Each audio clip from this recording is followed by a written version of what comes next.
দেশের লিডারশিপ ভর্ণাবিপূর্ণ উল্লেখ করে জাতীয় নাগরিক পার্টির এনসিপি দক্ষিণ অঞ্চলের মুখ্য সংগঠক হাসনাত আব্দুল্লাহ বলেছেন, উনারা আমাদের যা আমল করতে বলেন সেই আমলের ধারে কাছে দিও তারা যান না। শুক্রবার 28 মার্চ বিকেলে দেবিদ্বার উপজেলার হলরুমে আয়োজিত এক পুণ্যমিলনী ও ইফতার অনুষ্ঠানে তিনি একথা বলেন।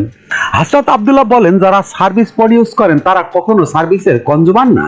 তিনি আরো বলেন, সমাজে কিছু আছে সুদঘর, সমাজের কিছু কিছু মানুষ আছে যাদের কাজই হচ্ছে সালিশ দরবার করা, কিছু মানুষের কাজ হচ্ছে থানার চারপাশে ঘোরাফেরা করা, কিছু কিছু মানুষ তৈরি হয়েছে যারা কখনো স্কুলের ধারে কাছেও যাননি, কিন্তু তাদের টার্গেট হচ্ছে স্কুল কমিটির সভাপতি হওয়া।